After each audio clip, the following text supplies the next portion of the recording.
আমেরিকায় যখন বাচ্চা জন্ম হয় তখন আমেরিকান বাবা মারা হসপিটাল থেকে বাচ্চাকে বাসায় নিয়ে এসে ক্রিবে ঘুম পড়ায়। এরপর একটা বেবি সিটার রাখে, ওই বেবি সিটার বাচ্চার সব কিছু দেখাশোনা করে।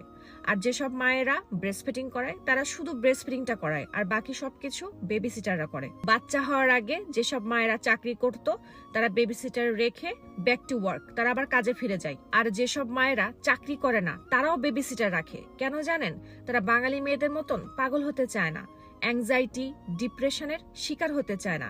তারা চায় নিজেকে সুন্দর রাখতে, নিজের যত্ন নিতে, যাতে একটু গোসল করতে পারে, নিজের শরীর এবং মনের যত্ন নিতে পারে। বাচ্চা হওয়ার পর আমেরিকান প্যারেন্টসরা স্বামী স্ত্রী দুজনে একসাথে বেশি বেশি করে আউটিং এ যায়, শপিং এ যায়, ডাইনারে যায়, জিমে যায়, একে অপরকে বেশি বেশি সময় দেয়। আমাদের বাঙালিদের মতন বাচ্চা হওয়ার পর স্বামী স্ত্রীর বিছানা আলাদা হয় না, যে স্বামী এক বিছানায় ঘুমাচ্ছে আর বউ বাচ্চা নিয়ে আর এক বিছানায় ঘুমাচ্ছে।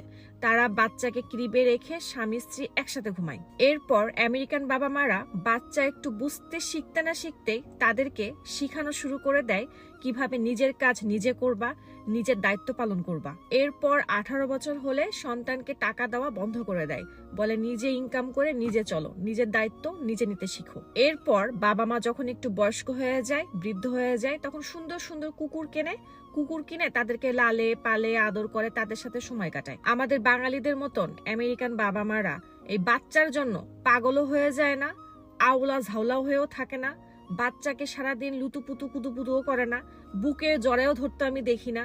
এইভাবে এত কম আদর যত্ন লুতুপুতু ছাড়া বড় করার পর এই সন্তানরা এই বাবা মাকে এত বেশি সম্মান করে, এত বেশি খেয়াল রাখে, বিশ্বাস করতে পারবেন না। আমেরিকায় তো তাদের অনেক ছোট বড় অনেক বিশেষ দিন থাকে, আনন্দের দিন থাকে, আর তারা এই আনন্দের দিনগুলা, বিশেষ দিনগুলাতে বাবা মাকে ছাড়া কখনোই উদযাপন করবে না। তারা বাবা মাকে অসম্মান করার কখনোই সাহস পায় না। পড়াশোনার জন্য, কেরিয়ারের জন্য যদি অন্য স্টেটে চলে যায়, বাবা মার কাছ থেকে দূরে থাকে, তারপরও সিসি ক্যামেরা লাগায় রাখে, যাতে বাবা মা ঠিক আছে কিনা, ফোন না ধরলে তারা যেন বুঝতে পারে যে আমার বাবা মা ভালো আছে। আর আমরা বাংলাদেশিরা আমরা কি করি? সন্তানকে মাথার থেকে নামাই না, বুকের থেকে সরাই না, এক একটা বাচ্চাকে রক্ত পানি করে আমরা বড় করি।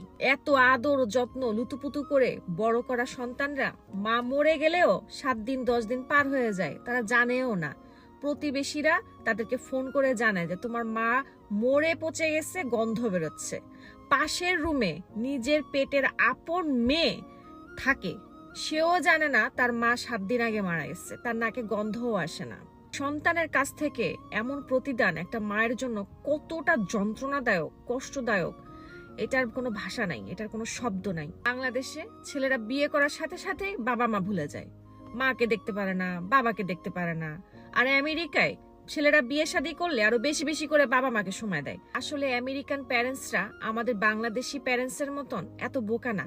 তারা জানে, মানে তারা অনেক আগে থেকেই জানে যে যেখানে ভালোবাসা বেশি সেখানে অবহেলা বেশি। দোয়া করি পৃথিবীর প্রত্যেকটা মাকে আল্লাহ সুস্থ রাখুক এবং প্রত্যেকটা মায়ের সন্তানদেরকে আল্লাহ হেদায়েত দান করুক।